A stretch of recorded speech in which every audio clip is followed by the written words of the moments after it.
Thank you everyone for being here. There it is.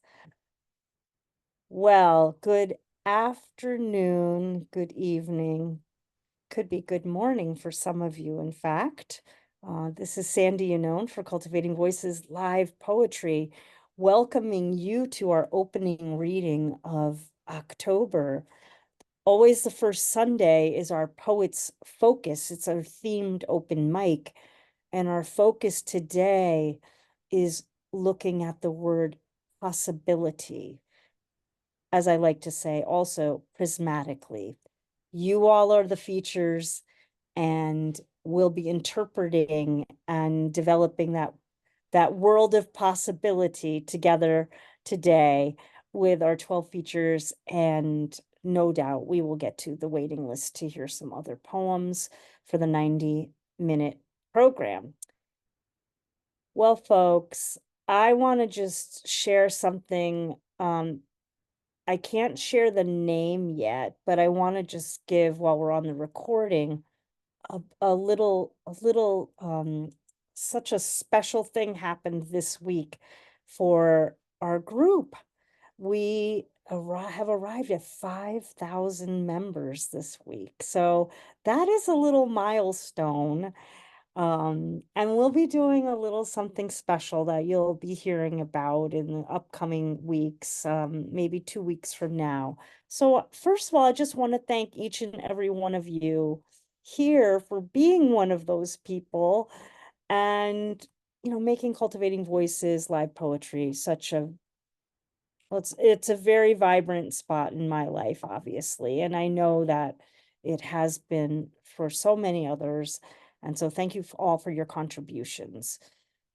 For those of you who may be just joining us for the very first time, we're intergenerational, intersectional, international Facebook group and reading series. 3 readings a month on Sundays. And as I said, we've been doing this since March of 2020. Well, today, as I mentioned earlier, our reading is focused on our poet's focus on the theme of possibility. Everyone here are the features, and we're very close to being set to start. Just a few reminders as we do begin, that I'll just ask everyone to please keep yourself muted until you are on screen. The chat in Cultivating Voices Live Poetry is very active and usually quite live, very lively, I should say. And we do invite you to use that with all due respect, admiration, and providing support and encouragement for each of our readers. We also ask that if your poem has any particular content that would benefit from a notice for our readers, in terms of providing an opportunity for folks to make a decision about whether they might want to mute or not for their own well-being, we also encourage that practice. So please do pay attention to that, everyone. People are great about that here, so I really do appreciate that. Well, as I said, we will we'll be moving right now to the open mic. I love this theme, and I think it was Kim that came up with it. The timing seems particularly appropriate for me, and generally, I imagine for everyone. I was thinking quite a bit about, of course, there's a very famous Emily Dickinson, I dwell in possibility. But I do feel like there are so many things going on in the world, and the world is our own backyard, it's our own bodies, the world is everything, and that means that possibility has an opportunity to bloom and move towards hope and move toward some potential healing, always, while 2 things can be going on at once. There can be tremendous possibility, while there is tremendous pain and the necessity for healing. So I just am very curious. I'm eager to hear what you all are bringing to the table around this word today. And on that note, let us move to our readers for today. Just a reminder, each one will be reading for up to 5 minutes, and then we'll head to the open mic. Our first reader today is Kristie Williams. I'm so excited to see you here today, Kristie. Welcome.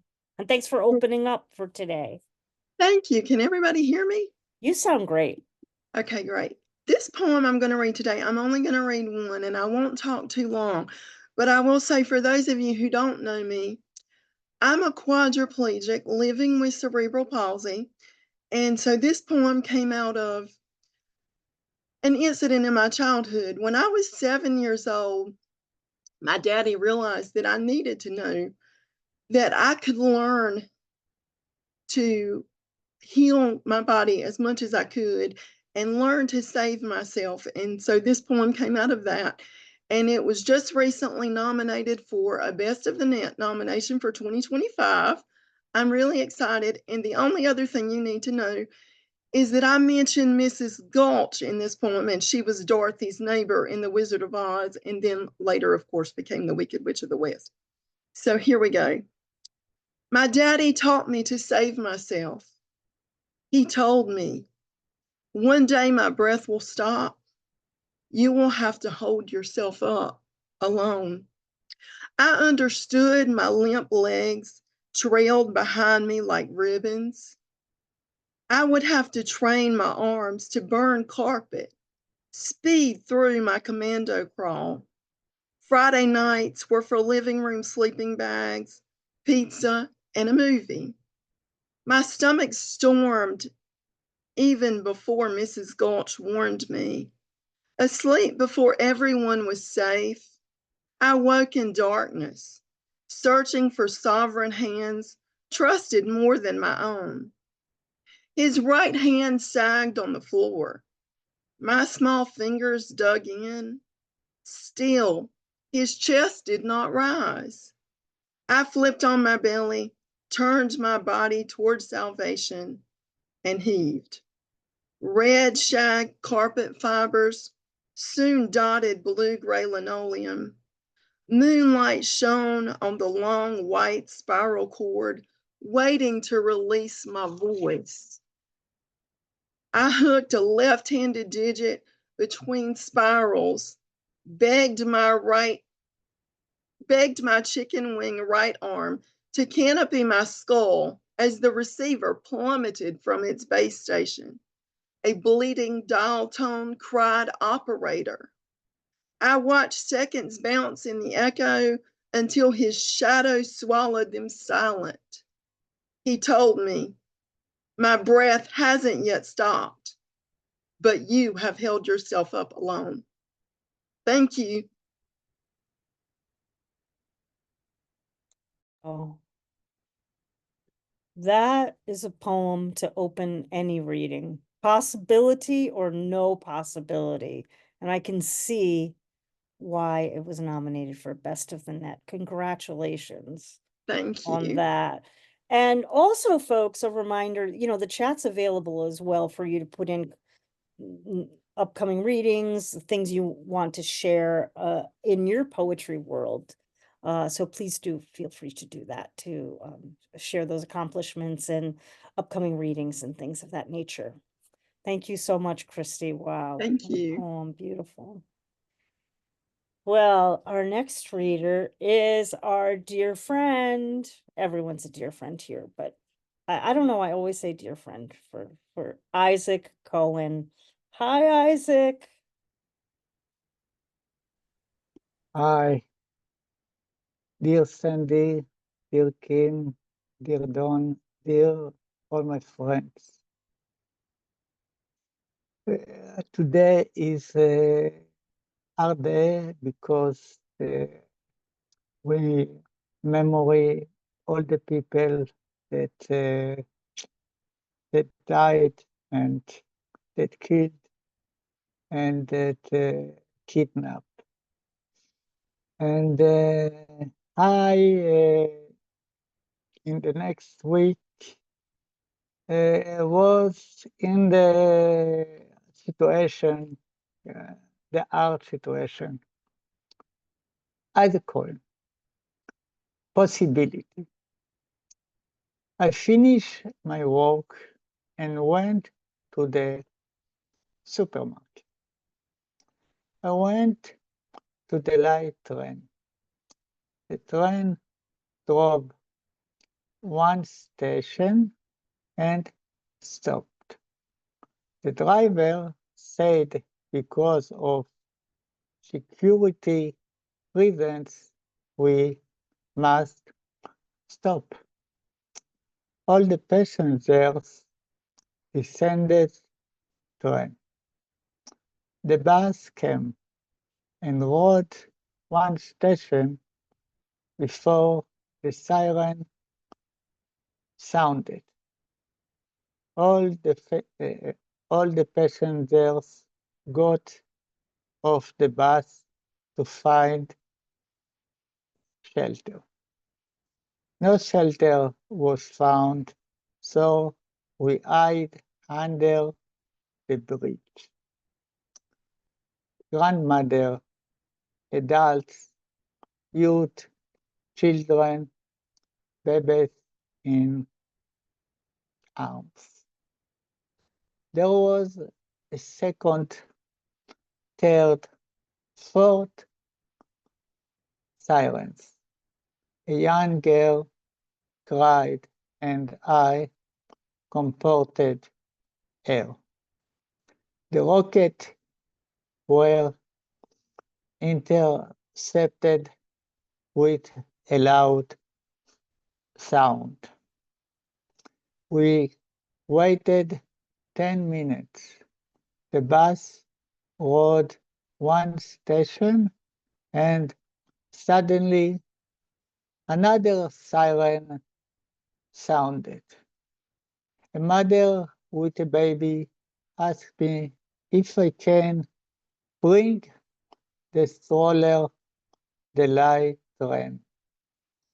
We alight. I took the stroller immediately and we descended the light train, for it was preferable to hide. I tried to find the mother to return the stroller. I found her and I was very happy. We stayed 1 hour on the light train until the government allowed us to leave. God, thank you for giving me the possibility to overcome obstacles. Thank you, Sandy, and thank you, all my friends in the world. And maybe the world be with happy, with peace, with love, with connection, not with war. Thank you. Isaac Cohen. That's Isaac Cohen, everyone. And Shana Tova. Yes, שנה טובה, לגמר חתימה טובה לכל החברים שלי בעולם, וגם למי שלא חברים, to all my friends, and God replace all the enemy to be a friend for me. Maybe change the soul of the, yes. Yes, thank you. The day when we're not just seeking the possibility of peace, that we are within the possibility of peace. We are we are the peace that we had been seeking. You know, possibility is about what we reach for. And some things are too long sought after. Thank you. Yeah. Well, we go from Tel Aviv, my friends, to, I believe are you in Calgary today or Toronto? Our very beloved Josephine LoRe. Back in I don't Calgary. even know because, people say I'm, zipping around here and there, but I don't know. I don't know that I can hold a candle to you these days. Thank you. I'm back at home in Calgary. Glad to be here after many travels where I got to meet Billy Brown in real life, Kate Wegrzyn in real life, a whole bunch of people. It was wonderful.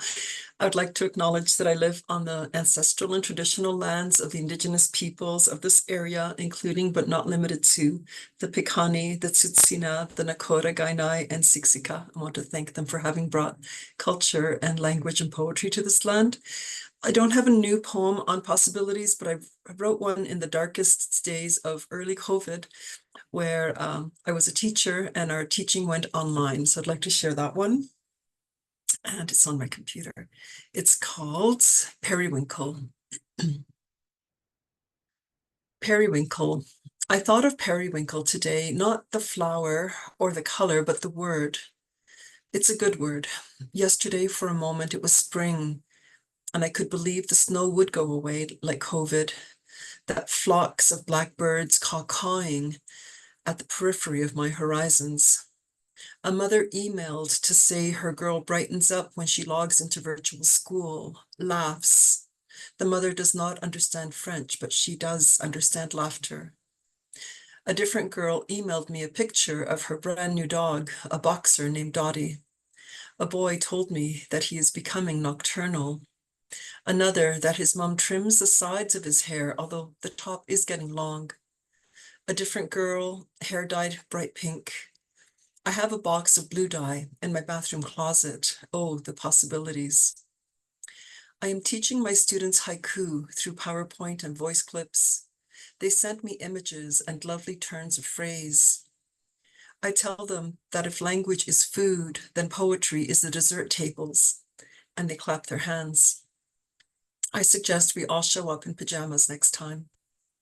I walk with the camera into my serenity room, show them my yoga space, my shelf full of poetry, my cat. Some kids come into the Google Meet early just to hang out, the way in the actual school building they used to come into my room every day to eat their lunch. I walk as the sky turns from blue to that color just before dusk. I love that walk, the transformation. By the end, I am wearing a cloak of violet blue, periwinkle. I love dusk. Words come to mind like muskmelon, which doesn't really smell like musk, and celadon, is that the color of celery? Carmine, like monks, like sin, Bordeaux, like wine, seafoam, taupe, an animal, a color, a wild beast, wildebeest, and the sound of some words like crème caramel and caracol, camouflage and camphor, cataclysm, and all of a sudden we're back at COVID. I saw three crows in a tree. Three crows in a tree, not quite a murder, a conspiracy. I dream of my bicycle, the kilometers we will cover, the pumping of my legs, the thump of heart out loud in my ears. Earlier today, a poem came. It was two of three clamoring to get out of my head. When there are no words left, I will go to bed, to sleep, perchance to dream. Thank you.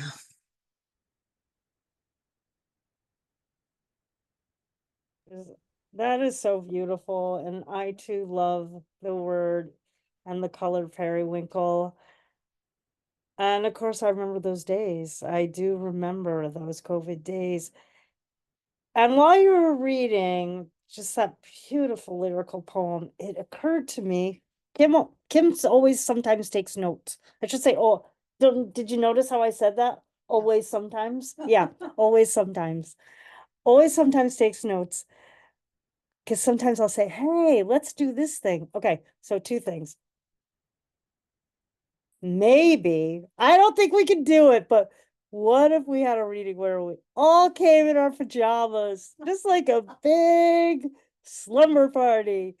And the second thing is, Kim, this is more likely, is favorite words, like your poem, that is your favorite word. I have a favorite word poem. I'm not going to tell it to you right now in case we do this reading. That's Okay. really fun. Also, That- poetry as dessert is pretty great as a theme, I would say. Poetry as dessert. Write So, that one down. bravo. Yes. Good Oh, job. yeah, I've got one. I've got one that would fit for that too. Yeah, yeah, good. All good. I love it when the ideas organically like swell and crescendo here. Okay. Thank you so much, Josephine, for obviously inspiring many future programs. And next we'll go to Ken Burch in my old stomping grounds, Olympia, Washington, Hi, which Sandy. in 2 weeks. So maybe I'll run in. Okay, Yeah, never know. Let me get this you pulled never up know. here. Okay, so two poems. One I just have made in the last one of my center cycles I made yesterday. I was using the idea of possibility as a kind of prompt, sort of working as, how do we, it's looking at, I guess, if it's anything,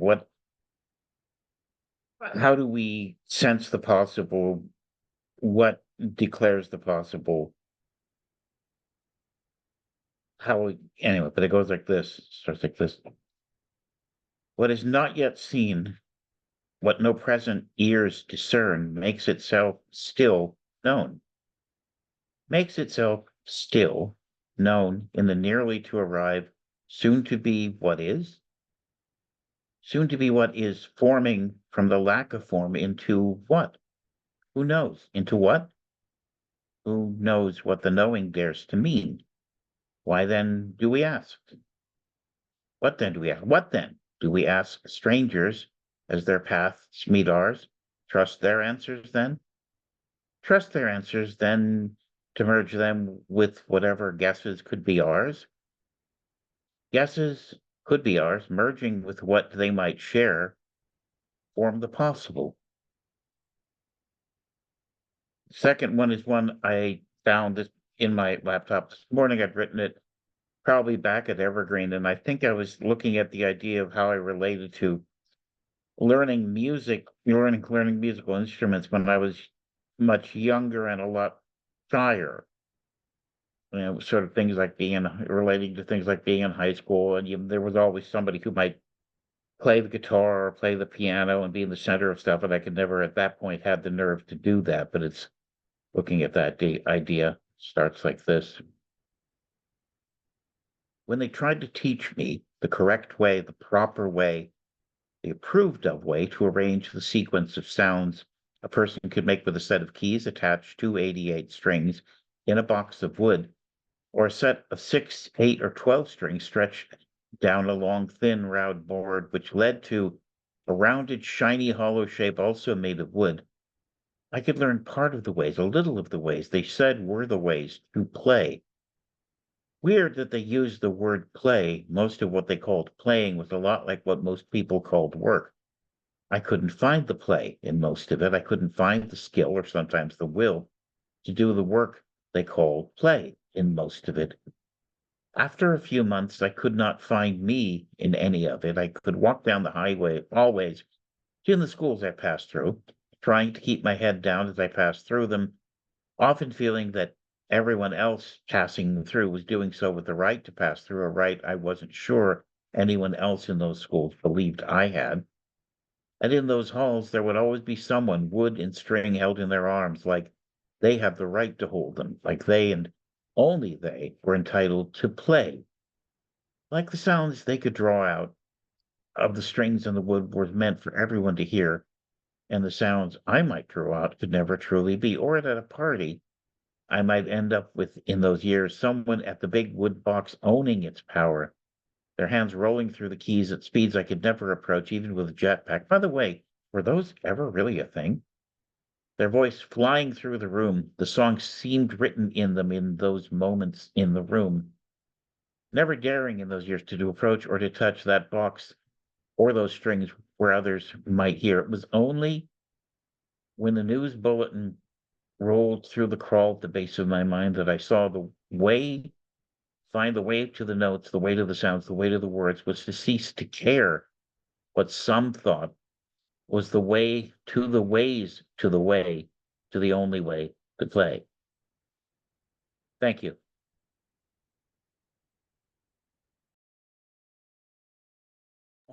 I always love those soundscapes. I mean, we've talked about, I've said this on before, but you know, there's a movement to your poems that they are truly signature to you, and I always marvel at them. So thank you so much for all that possibility, all that possibility. Well, folks, you are here at Cultivating Voices Live Poetry. I'm your host, Sandra Yannone. Our themed open mic, our Poets Focus today is on possibility. And now we move to Linette Rabsatt, excuse me. And if I have mispronounced, because I always say Linette, but it could be Linette, please do correct me. You are 100% correct. Thank you. Thank you. I'm so happy. I'm so happy to see you here today. Once again, because you've been here a number of times. So everyone's welcome, whether it's first time, fifth time, 25th time. So thank you so much for being here today, Linette. I'm going to do two short pieces. The first one is called Possibilities. Stacked with possibilities, with vintage frames, my life is perched on a stump of broken promises, misshapen dreams, and a distorted hierarchy of needs. I want to be somebody. I want to be brave. I want to be loved. I want to be safe. I want to live good, but I do not have the facets that I desire today. My appearance is outdated. My systems have been devastated. So what I need to remain relevant is out of stock. My want to be somebody outshines my need to be brave and overshadows my need to be embraced. I spend time and money on wanting what I can't achieve and forgetting about my physical and basic human needs. So I am stacked with possibilities, stumped, regarded as a derelict. That's my first piece. And my second piece, I actually wrote it today. It was based on a poetry prompt for bear, but I played with it a little bit different. It's called Be Ever a Runner. Be ever a runner? Maybe not. Should you run from love or dash away from pain, flee from danger or hide from the rain, scoot away from the sweets, maybe shoo away from the rum? Do the opposite of stay and leave everything and run. Could you slide out of the drama, slip quietly away from the shame? Sprint past the naysayers, bolt when they call your name. Scamper away from darkness while scurrying from the light. Race across the cane fields like the moon runs from daylight. Hasten like you're running from fear. Speed past the ghouls and the ghosts that charge you like a bear. Poem. Thank you. That there's some wonderful movement in those poems as well. As you yourself said, Linette, stacked in possibility. Stacked in possibility. Wonderful. Thank you so much. Well, we move. Oh, again, when I saw Giulio Magrini come into the room, I gave a big hoot and holler. So I'm so happy to welcome you back to the program after of a hiatus, and I'm looking forward to hearing all the possibilities that you have in your voice today to share.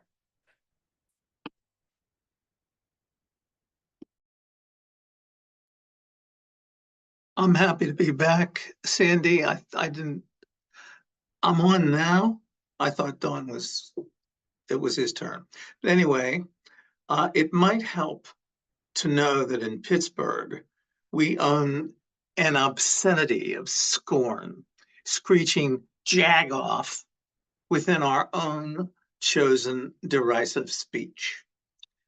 I try questionably hard to avoid incomprehensible poetry, but I reasoned, why should I be closed-minded? This is for the bookstores and MCs that cater to the insiders and choose to not see writers like us. Today, this goes out without personal implication to my good friend in poetry, Don Krieger. Dem jagoffs abide. To appreciate the diverse voices, harmonizing distinctive choices to a sensible bouquet, has the wisdom from the mountaintop cuddled the pledges of patriarchy? Your words comfort wet blankets floating in a pool of celebrity, the realism of provisional erections. Just an imperceptible thumping, secretive, furtive signals sent in code to a selected host. The characters do not welcome one another. There were derivatives of reaction from the players. Relief, shock, disappointment, and joy, all under the disguise of being. A host, many thought, was purposeful. Dignitaries with the persistence of a mundane white butterfly. To feel the hot breath of death, synonymous with the release of pleasure. And that grin to the invisible, the secret revelation to you alone. They have banned poignancy with the religion of whatever it is.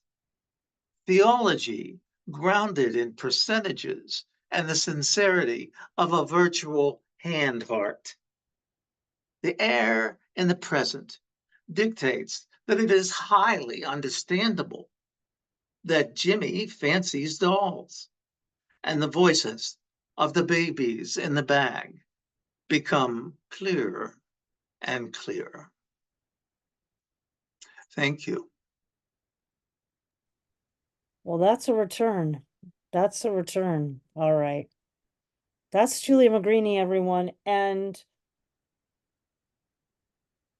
my deepest apologies to Don Krieger for jumping over in all my enthusiasm of all the reading today. We will now move to Don Krieger, respectfully on the list. Thank you.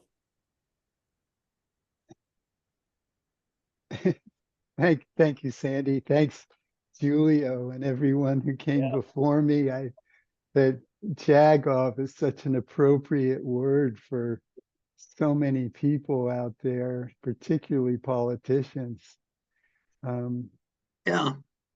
I'm going to read two poems to you that I wrote right after October 7th, 2023, which Isaac mentioned. And with regards to possibility, it really looks like a realm of no possibility.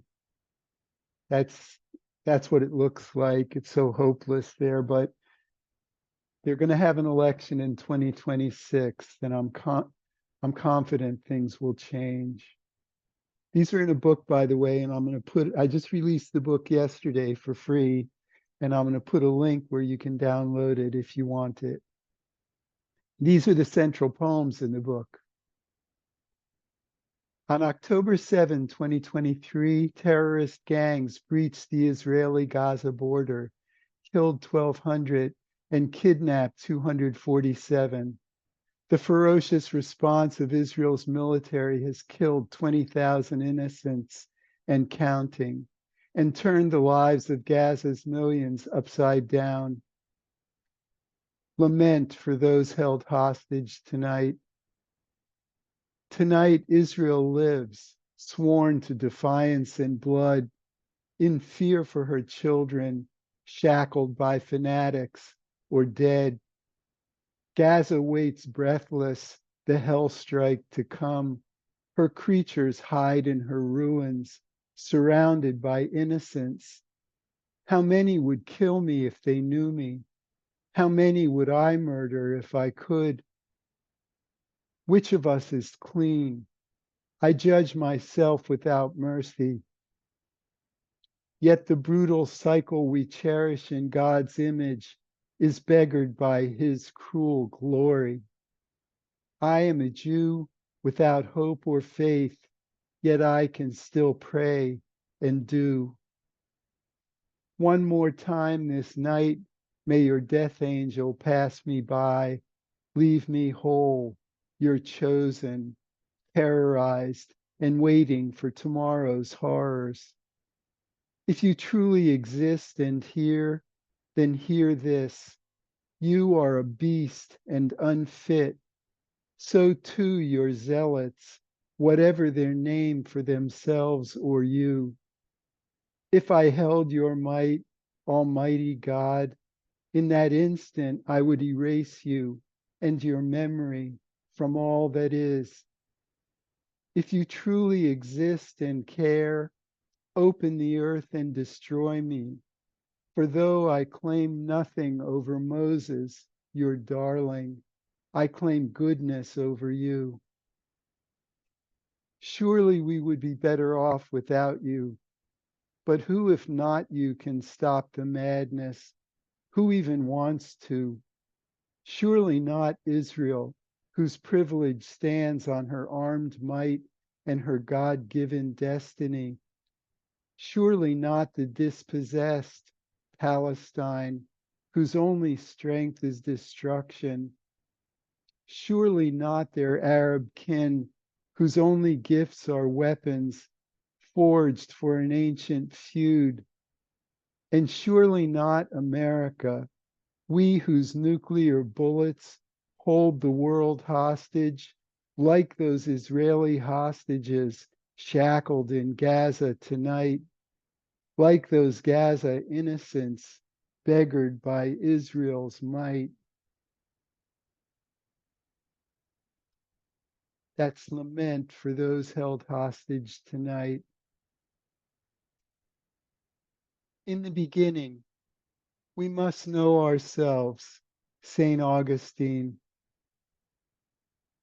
We in America wake to the horror, 1,200 dead, 200 abducted, Israel poised to destroy as God did to Sodom.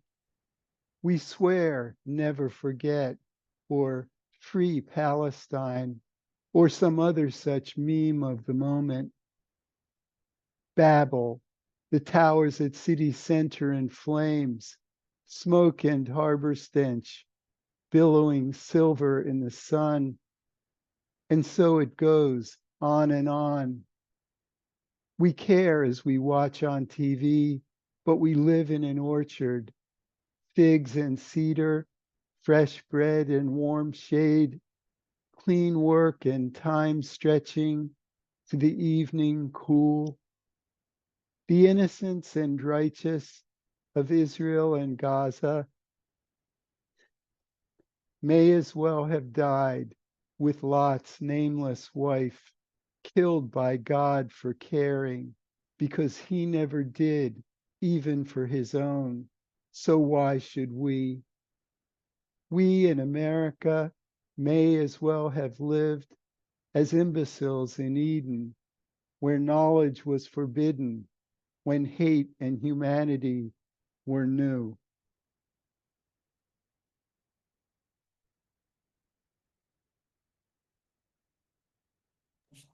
Very powerful work from Don Krieger. And I'll be honest, I know you, and I know you would rather not be writing those poems, actually. And you are, because they are necessary. They are necessary. That's why I'm not saying congratulations on your new book. I'm saying thank you for your new book. I'm saying thank you. Thank you. Please do put that information in the chat if it is not already there. And that is Don Krieger, whom you all know we could not be doing the program without. Thank you, Don. I had this written down for a while. If this person came today.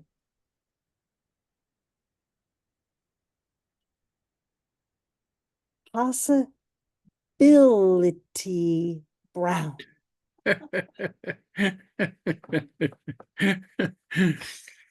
Yes, indeed.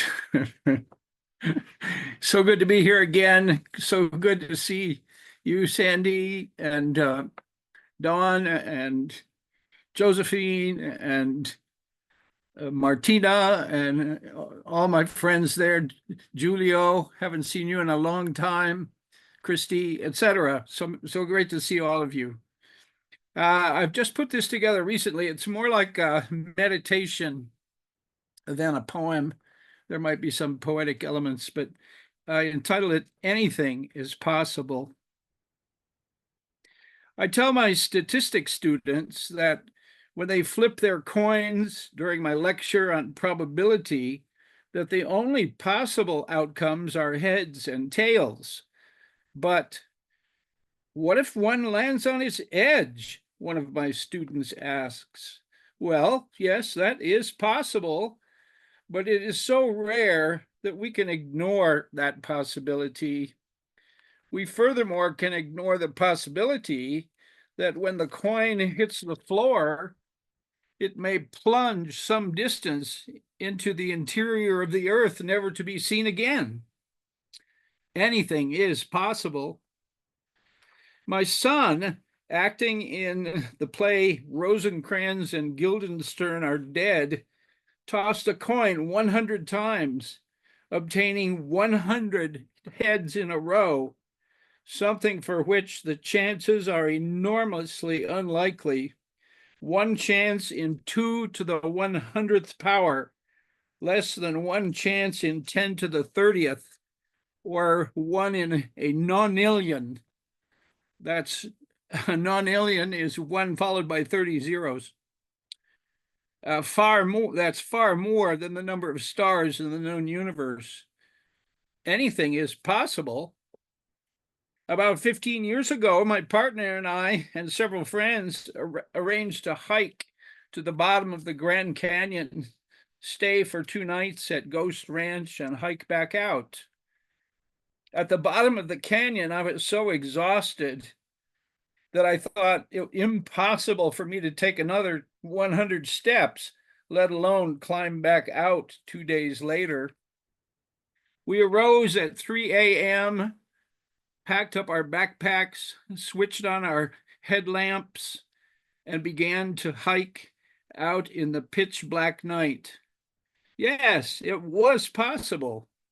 After training for several months, hiking in the Sandia Mountains, anything is possible if you believe it's possible and work to accomplish it.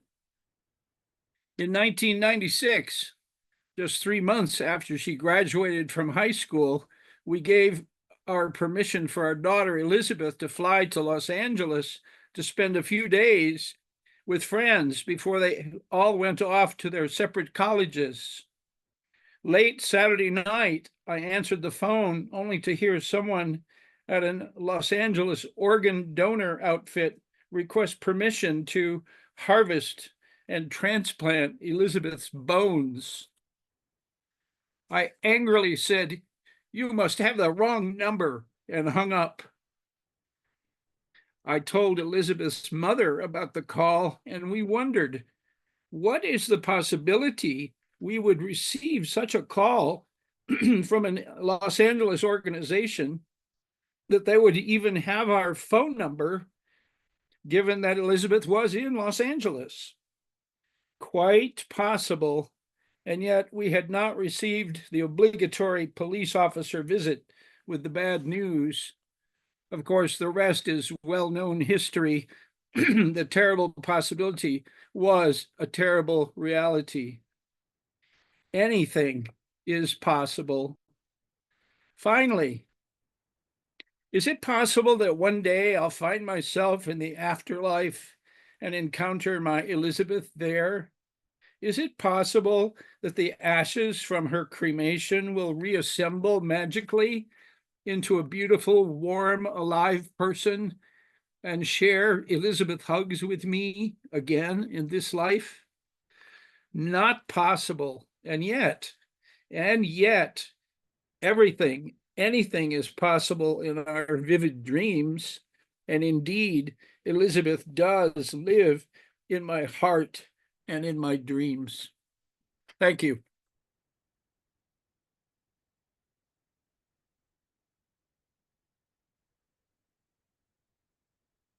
That is Billy Brown. Billy Brown. Possibility Brown. I think that's what I'm going to call you from now on. Possibility Brown. Are you okay if I do that when you come on? Yeah, I love it. I love it. Okay, Possibility Brown. It's, you know what that's like? Encyclopedia Brown. For those of you who are here in the States, I think it was only published in the States. The Boy Wonder Sleuth, Encyclopedia Brown. We're gonna recoin you, Possibility Brown. Thank you. That's incredibly moving poem. And Thank you. yeah. Energy to Elizabeth, wherever she's traveling. Yes. It's always a joy when Jennifer Elise Wang joins us. I'm so happy to see you today. Thanks for being here, making it possible for us to hear your voice today. Hey, yeah, I'm excited to be able to return after the summer and a little bit of fall off. I've got two. The first is it's a bit of a dark take on possibility. Content warning, a little bit of body horror. It's a prose poem that I call Word Vomit. My guts are all over this page. Words that don't come out in conversation get buried deep inside my stomach until I eject them like a frog who has ingested a toxin. Maybe this is why I can't handle criticism. Your words cut into my flesh with the cosmetic surgeon's precision and intent. The original you is inadequate, so I will help you make it better. Maybe I will feel better about my words, but they suddenly seem ugly, insufficient, and all sorts of wrong. It's similar to the time my burlesque performance got the review. I wish she hadn't come back in the second act. I bear almost everything about myself, and it is rejected. Thus, I quietly gather this mess of entrails, wipe away the dirt like the frog, and remember, when I published my first poem at 14, I wrote about my heart getting lodged in my throat. After over 20 years of forcing it out with my guts and then consuming the bitter thing, like a cup of matcha prepared in a traditional Japanese tea house I fondly dream of, I recall that technically, frogs don't vomit. And the second piece, a little more positive. I'm going to share screen because it wound up being a little bit visual. This was from a prompt or a contest that we have here locally that gave you a set of words with the theme Ascent. And so I got really inspired by the movie Free Solo. So I'm going to see if I can get that shared. Oh, if not, it's okay. But yeah, it's so this poem is, I will free solo my way through life. I declare as Alex Honnold surveys the opening pitch of his ascent. We all have our own El Cap, a dream we never cease to think about, no matter how galactic they seem, but some may pale upon planning, convictions thinned by the non-equivalent exchange of risk and reward. It is those who never waver at the ginormous mineral wall of life, which at first seems pristine and ungraspable, but contains the trace of a crack. no bigger than the shaft of a pencil for us to wedge our fingers in between. We eyed our boulder problems and sent our bodies in an arc, contorting to give ourselves latitude to innovate and overcome. We get no band of brothers on the trails we are blazing. In fact, we stubbornly defy the concerns of those in our orbit, hoping they harbor no ill will because we cannot always lean on others, for whom we may have to wait when it's time to climb.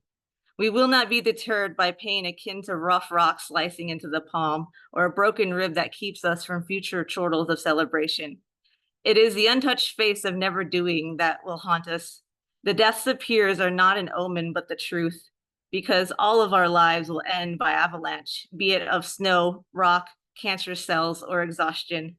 So when I watched Alex reach the summit, I knew I had enough of my tinny existence, defined by stagnant familiarity, and waiting for those who clicked and clapped validation. I will free solo my way through this life and find my bliss.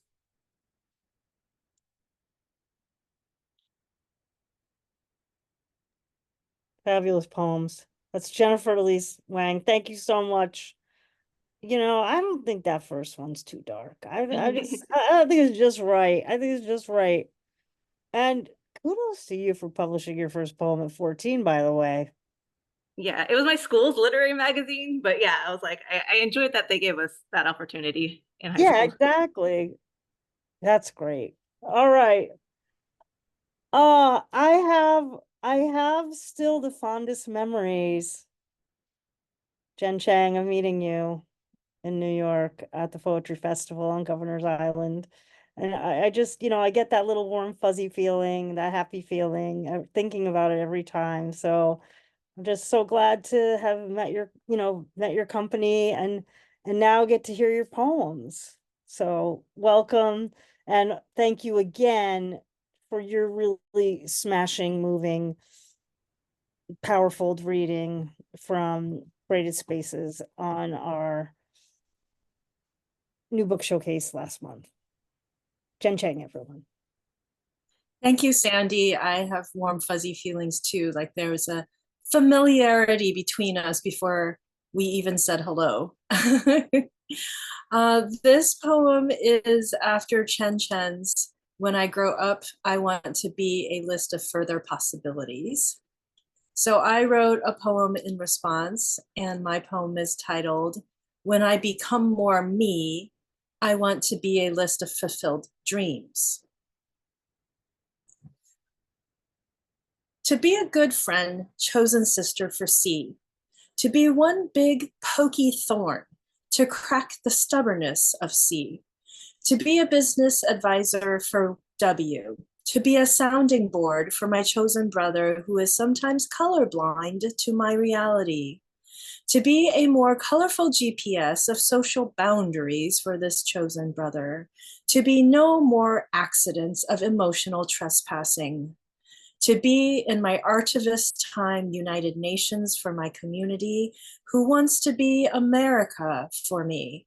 To be a bakery of endless aromas and a chorus of yum-yums for my mentor who gets lost in her world but wants to have a pinky toe in mine.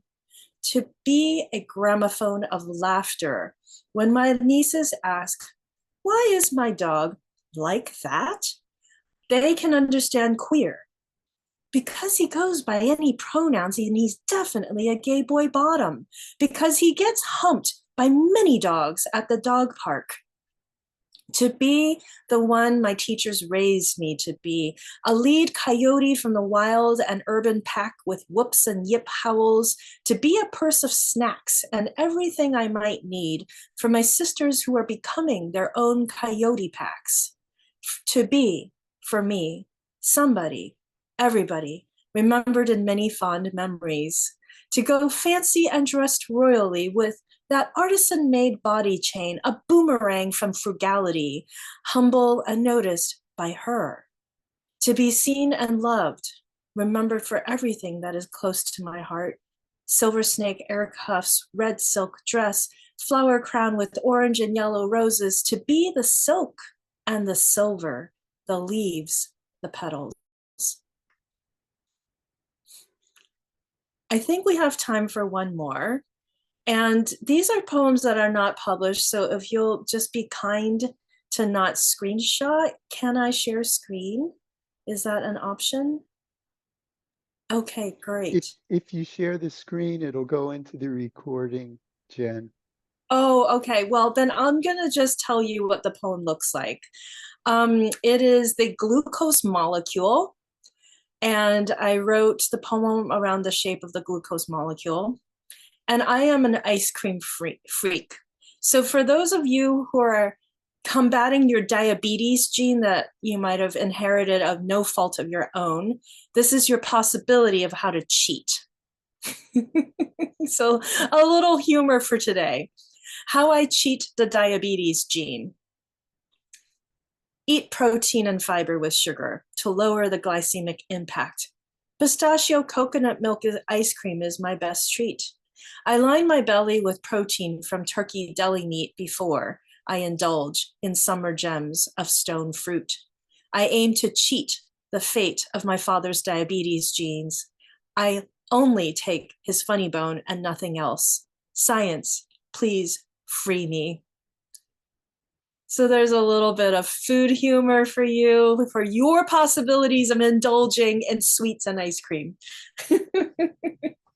That is Jen Cheng bringing it all today, bringing it all. Thank you. Oh my gosh, that first poem in particular. I feel like I want to hear it every day. Every day. The possibilities of that. We have the recordings always. So if you, like me, want to hear a poem that you heard here on Cultivating Voices every single day for the rest of your life, you can, because thanks to Don Krieger for our recordings that show up after the readings, which means all of you are perpetually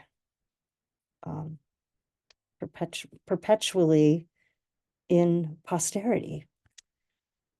And on that note, we'll go to Colorado with Kate Wegrzyn, who I got to talk to on the phone a little bit today. How pleasant was that? Thank you. Wow.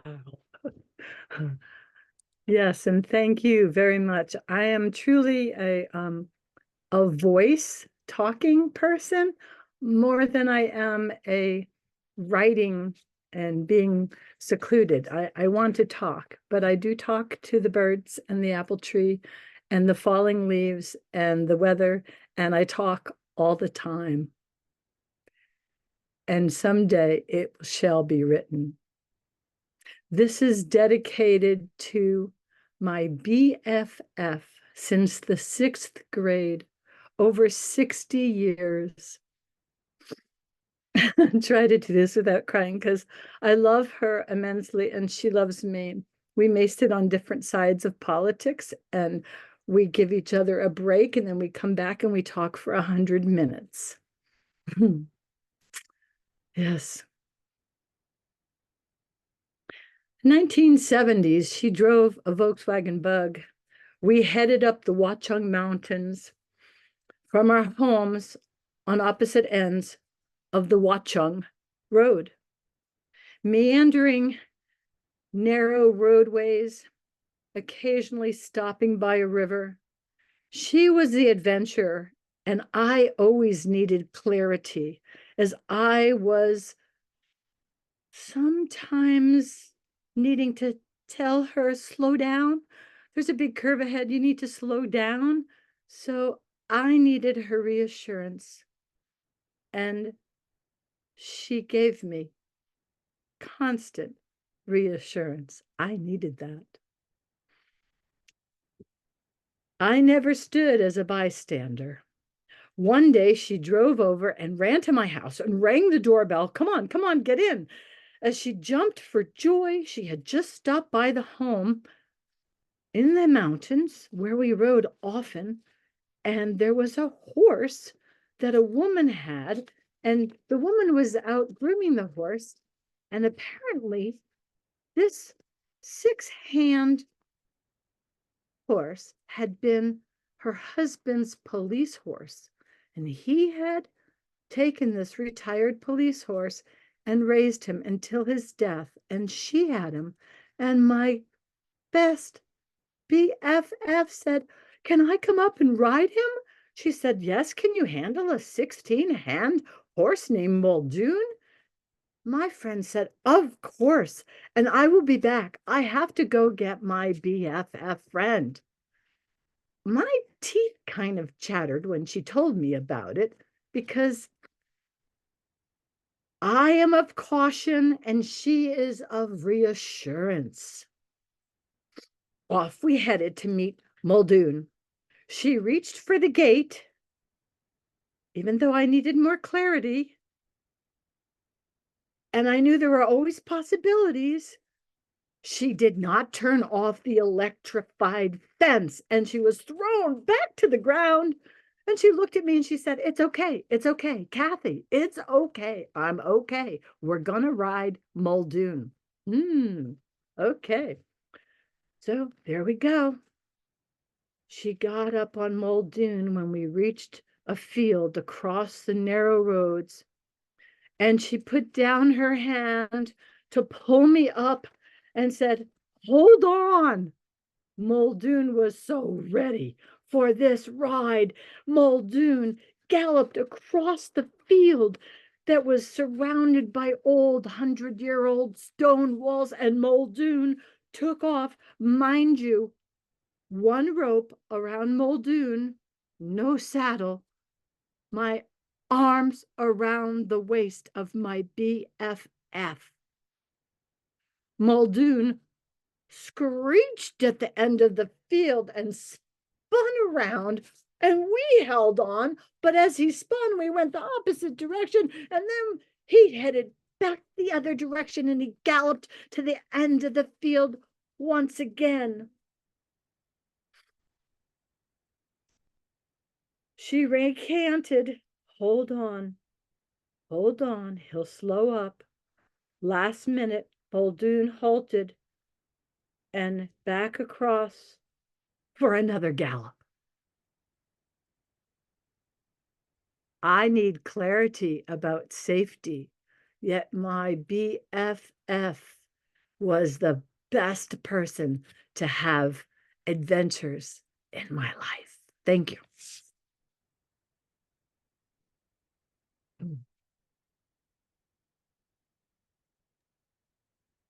May we all have the BFF. And possibly also a Muldoon, because there are lessons and possibilities from that particular constellation. That is founding mother of Cultivating Voices Live Poetry, as I will now be calling you. Storyteller galore, Kate Wegrzyn. Thank you, Kate. Our final featured reader. I'm glad that Kara Briggs is a final featured reader for today, because then I can gloat just a little extra. Kara's coming off an extraordinary launch of her new book, Rivers in My Veins, from St. Julian Press. She'll tell you all about it. She's put things in the chat, but I've had the pleasure of reading the collection. And folks, this is an extraordinary and important collection. And I want to just congratulate you on putting this book into the world. Kara Briggs, everyone. Thank you, Sandy, and thank you, everyone. I'll just say briefly, my book, Rivers in My Veins, came out from St. Julian in the middle of September. I'm engaged across the I-5 corridor on the West Coast and in readings and promotions. It is on Amazon and all the major online retailers, and increasingly in libraries and at university libraries across the country. This is a poem, and something Sandy might tell you if she talked longer about this. I'm really interested in kind of the linguistics and the language function of the English language and relative to that poetry. And so I wrote this poem, which maybe is a little silly, when I got the prompt about possibility yesterday. So this is a new poem. When the moon is full, It is possible. I mean probable.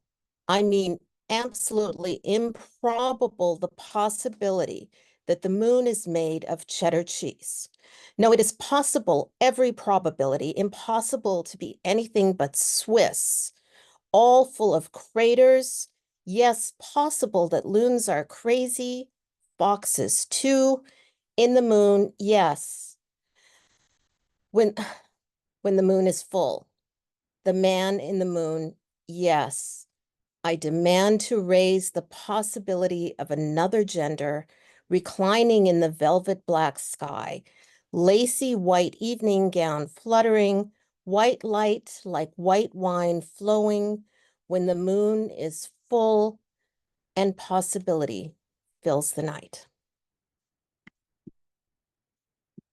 Thank you. Sandy, are you muted? I love that poem, and I love the idea of the moon just being like a new gender. Like, let's just have the moon be its own gender. Like, and we can all be the moon. Like, that's so beautiful. That's profound. You know, enveloped in a very fun poem, but within that is that celestial possibility. Beautiful. Thank you. That's Kara Briggs, everyone. I do hope I will see you in 2 weeks as well. We'll figure it out. All right, folks, we're moving to our waiting list for today. Just a quick reminder, it's 3 minutes, and that includes any of this. And I realize I've taken up a half hour of the program with this when I say that. So my apologies. Big shout out to our first reader for today, Lenny Della Rocca. Amazing, amazing, amazing South Florida Poetry Journal. Otherwise, and absolutely one of my favorite things to say ever is SoFlo Pojo. I love it whenever I get to say it. I love it whenever I get to say it. I can't say it enough. Thank you for being here, Lenny. It's so great to see you. And thank you also, for everything that you do down there in Florida in the greater Miami area. Thank you And so beyond, much. and well beyond, of course, the reach is well beyond. Sure. Thank you. And you got through the SoFlo Pojo really good, because even I South Florida Poetry Journal, and I thought to myself, okay, SoFlo Pojo, but for the first couple of years, I would flubber it up, it wouldn't come out. But thanks. I guess to know what's going on here with this poem is my nephew Michael was only 6 months younger than me. And of course, his mother was my sister. So I'll say that in coming into this. And it's called In His Mother's Clothes. Michael sailed across the house in my sister's clothes when nobody was home except us. And it wasn't at all strange. He said, "Here, try these on." At 10, slipping my feet into his mother's stilettos seemed like fun. He wore them lots of times, and her black evening dress too, and her dangling earrings, white kid gloves, and a splash of something otherworldly from one of those bottles that waited like girls made of glass on a mirror. Something erotic about squeezing the rubber bulb, though we didn't know erotic from Rumpelstiltskin. Lifting his hand into the air, Michael sang from West Side Story, paraded back and forth across the living room, only we called it the parlor. Imaginary floodlights. Putting on my sister's heels seemed like Halloween, but it was a trick. I couldn't take a step without falling. I still wonder how he twirled with those heels on his feet, one hand holding it out to his side, the gown. Black rhinestones cutting up light, making a glittering boy out of it. And he could sing. He had a girl's voice, as boys do at that age. I forgot about that. Michael could sing. I don't think I ever saw him that happy again. Who knew what an element was back then, but he was in his. Because it was summer on Long Island, because waves were crashing on Jones Beach, because it was the beginning of everything, the 60s, I mean, because soon everything would change. Well, everything except Michael. Thanks. Oh, I love the poignancy of that poem. I love its movement and the beginning of everything, the beginning of everything. Obviously always holds the greatest of possibilities. That's Lenny Della Rocca.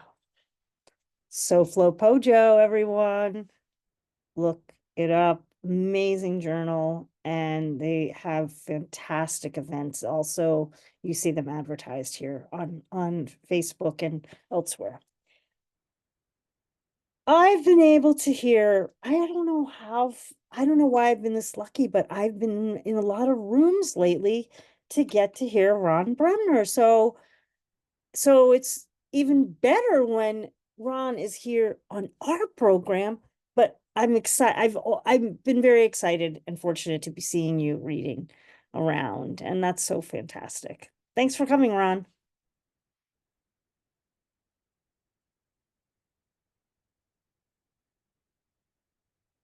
Oh, he may have left. Oh.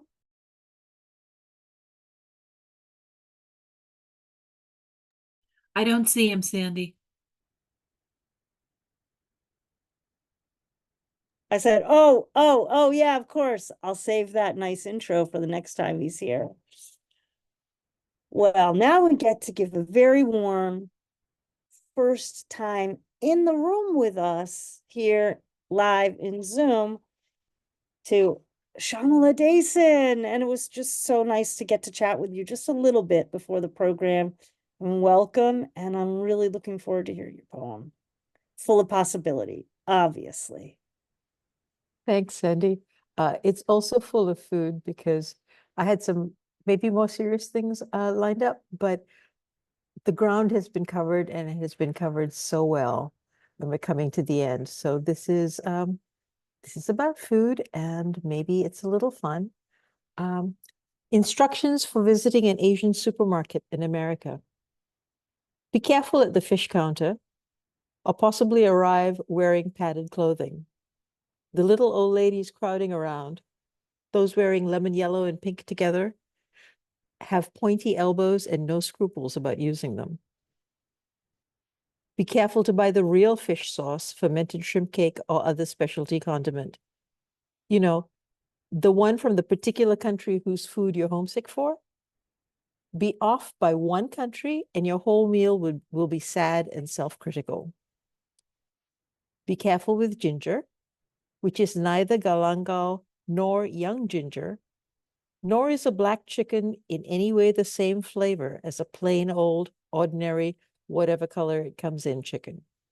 If you want your nourishing Chinese soup to taste right, you're allowed to be racist about chickens. But note, please, only about chickens. Other forms of racism will make someone's stomach ache, possibly your own. Be careful with frozen durian, which is not the same as real fresh durian bought in your own home country from a roadside vendor standing in front of a spiky, stinky pile of fruit higher than the top of his head. The real thing is worth smelling up the car for. Be careful with rambutans in America, which seem to have blackened skin and no ants. Good rambutans have skin and hair the color of fresh blood and flavor proportional to the number of ants that crawl off them onto you. Only buy rambutans if desperately homesick, and maybe not even then. Be extra careful to always flirt with the butchers, fishmongers, etc. This is the secret to happiness. Do this in every market you ever go to, anywhere in the world, and you and your family will be blessed, or at least plump. That's me, thank you. Such a delight to be here. My mom is behind me, Symala, and she said, great poem. That's like back in the day, getting the Good Housekeeping seal of approval. So congratulations on your debut. And thank you, Sandy's mom. And I might declare best advice, flirt at the butcher shop. That's the best advice today. That, well, you understand. Y'all understand where I'm heading with this. Or not even heading. I've already gone. I'm already gone. All right, folks, just 4 more readers, and we're right on time for today. We'll get absolutely through our waiting list, and we move next to Martha Ellen. Great to have you here. Hello, hello.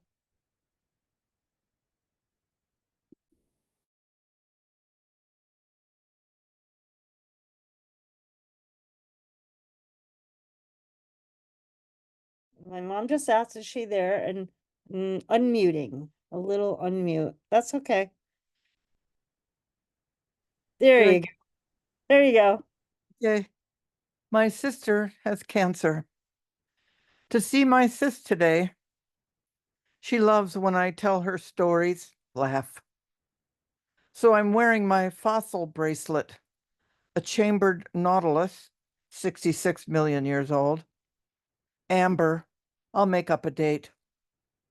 A shark tooth, not a fossil, removed from some poor shark or surfboard. I'll tell her, if I ever meet a shark, I'll show him I have one of his teeth, but he has none of mine yet. Also wearing other bracelets. The cartographer's coordinates of Chicago, our home. The prayer of St. Francis, make me an instrument of thy peace, though I've never proclaimed any success at this. First, a little sonic reducer, the Sex Pistols, angst. Next, to meditation, Episcopalian style, grief.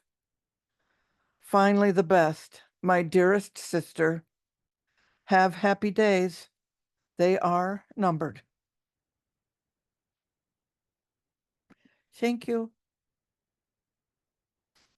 Beautiful poem, and I love the poignancy of a person's wrist and forearm carrying their history through the bracelets on their arm. That's just amazingly, that's an amazing, extraordinary image for today. Thank you. Thank you. Thank you so much. All those years of that nautilus. Wow. Okay, we move next. Phynne-Belle. Kim and Don, how did we get this group together today? What did you all do behind the scenes that this particular group came together? Unbelievable. I wouldn't have ever thought it possible. And here we are. Welcome, Finn. Thank you so much, Sandy.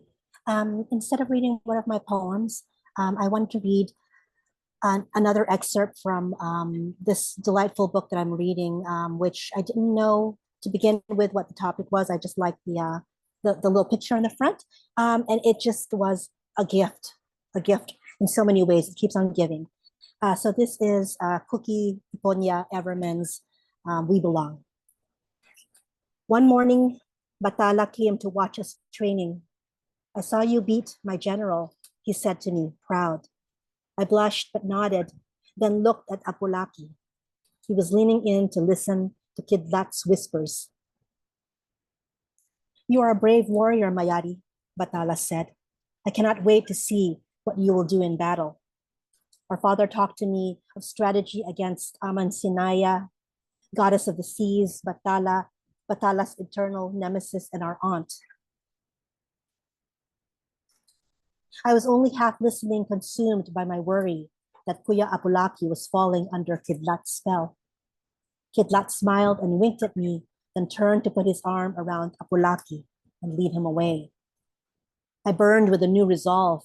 I would become Batala's general. I would be the ball of fire in the sky. Hallowed be thy name, Patala, our father. We had never called him by any other name than Tatay, our father. We called his name when we needed help, when we needed to feel safe, when we felt lost. So too did our people, our mother, Dalisay's people.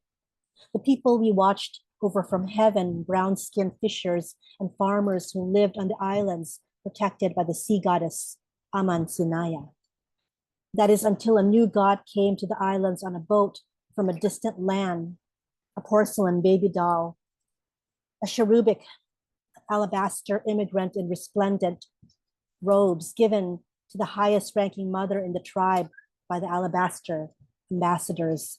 This is the Santo Niño, said the ambassadors, who were Catholic priests. Misionarios reverently introducing the baby doll to the tribe's queen. He represents the Christ child, Son of God. What could the queen do but take the Son of God into her arms, her heart? Our people could not refuse the sacred duty of caring for a child like this. The priest told us Santo Niño would grow up only to die for our sins. The priest told our people to call them Father, and taught us to pray to honor God, the Father who was in heaven, whose will was to be done, who sent his only Son to die for what the priest kept calling our sins. The white-skinned people from the boats taught us many new names for things we had never known we needed until they told us we did. Spoon, fork, plate, shoes, veil, belt, church, mass, confession of our sins. They gave our people new names too, so we would forget what our mothers called us. Soon our people would forget what our mothers called everything, even the only creator God we knew, whose name we had called when we needed to feel safe, when we felt lost. The more our people forgot to whisper Batala's name in prayer, the faster our father began to disappear. Remember me, he said one long day after we had come back from training in the fields of heaven. The days of our life with Batala were long, but the years would be short. Thank you. Wow, oh wow. Yeah, both times now that you've read that, it's just so resonates, and make sure, if you would please, Phynne, please do put the the book, the author, and Kim, this is another note-taking thing. It might be really fun to do a reading in the future where we all just bring like something that's not ours to read and just kind of have the surprise of that together. So thanks. That's Phynne-Belle. Thank you for provoking a new possibility here on Cultivating Voices Live Poetry, and I appreciate that. Oh, the book We Belong. I'm actually reading right now Alexis Pauline Gumbs. I'm gonna get the title wrong. It's Promise is not a Survival is not a Promise. It's the biography of Audre Lorde, and I could see similarly, like, just kind of wanting to come and read that. It's a very, very lyrical book, and it's incredible. So just a little plug for that book there. Catherine Ronan. Hello. Hello, everyone. How do you always manage to be the last or almost last reader? Well, I have to apologize now for today being late because my husband had an accident and nearly lost a finger, but they saved it. So oh that's my good. gosh. So he's surgery today, and he's fine. Gosh. Everything's gonna be fine. Okay. So all good. That's a little dramatic. That's a little dramatic. I do like a bit of drama, but not that much drama. Yeah, I hear you. I do So, know that about you, actually. oh, bring on the drama. So he's known as Poor Pat, but he's now Saint Pat because he's married to me for so long.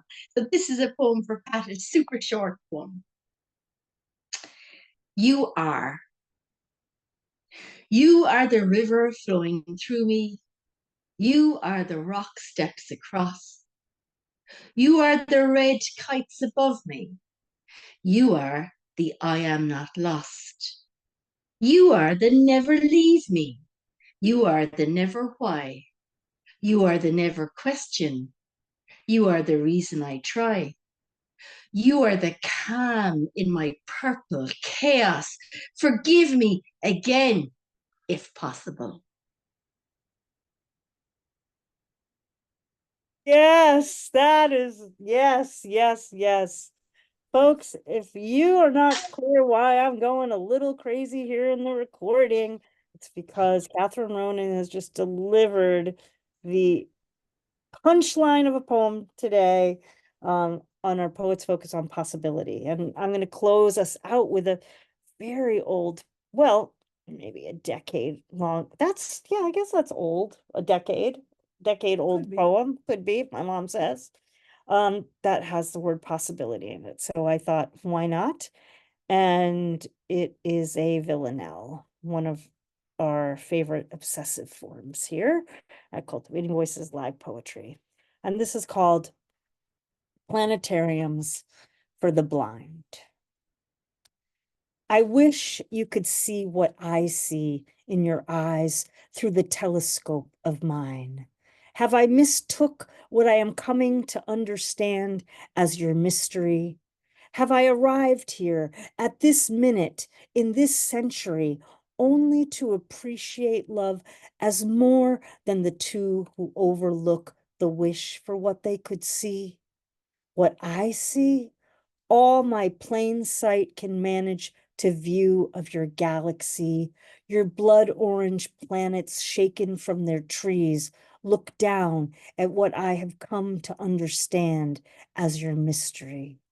Unraveled, unspooled into celestial, endless possibility. Unspoken, uncloaked, untrued, unshook. I wish you could see that what I see unmoors me with each blinding glance. Every planetarium built to simulate sky unhooks what I have come to understand. Your mystery simply holds that much might, that much astronomy, that much storied past light traveled, projected, relooked. So I wish I could see what you see, all you have come to understand as this mystery. Well, that's our program for today, everyone. All the possibilities 90 minutes can hold here on Cultivating Voices Live Poetry. And before I make a few closing remarks, how about we unmute and show our appreciation for all of our readers today. Thank you, everyone. Thank you. everyone. Thank you. It was wonderful. Very nice. Blessings. Thank What a you. truly lovely way to spend a Sunday. Thank you, Sandy. Thank you. We heard Wonderful today. Thank voices. you. We heard, Wonderful reading. Wonderful. we heard today at the top of the hour from Kristie Williams, Isaac Cohen, Josephine LoRe, Ken Burch, Linette Rabsatt, Giulio Magrini, Don Krieger, Possibility Brown, Jennifer Elise Wang, Jen Cheng, Kate Wegrzyn, Tara Briggs, Lenny Della Rocca, Symala Dason, Martha, Ellen, Phynne-Belle, Catherine, Ronan, and a little Sandy, thrown in for good measure. Folks, I hope that you will join us next week for our new books showcase. Talk about some astronomy coming up. The constellation that we have for you next week includes Susan Rich with her Red Hen Press book. It's her 6th published collection, Blue Atlas, which, if you're not familiar with it, is a truly extraordinary collection. And I was surprised it was not nominated here in the United States for a National Book Award. I think it is that significant. Susan Rich will be joined here with, excuse me, with January Gil O'Neill, who I have hoped to have on the program a number of times. I'm so glad January will be joining us here in October. Isabella Basombria Holban will be joining us. I had the very good pleasure of reading with Isabella on my birthday in Ireland, but she travels the world reading her poetry and playing music with her husband, John Hoban, who's an incredible Irish musician. And Morag Anderson will be returning from Scotland. So we just have a really extraordinarily shiny new book showcase for you. That's next Sunday. It's 3 p.m. here in the Eastern time zone, but wherever you are, mark your calendar for your time zone and join us. Well, that's the program. We definitely filled the room with possibility today. I want to thank everyone for kind of lifting our spirits, as well as anchoring us in the realities that require us to continue to seek possibilities and hope for more power-filled ways of being in the world that is not destructive to the world. Again, we'll be here next week. And as I always say at the end of the program, please do take very good care of yourselves. Self-care is so important, each and every day. Take exquisite care of your beloveds, however that may look in your vicinity. And my gosh, folks, just keep doing what you're doing and keep writing. This is Sandra Yannone for Cultivating Voices Live Poetry. Have an extraordinarily wonderful week.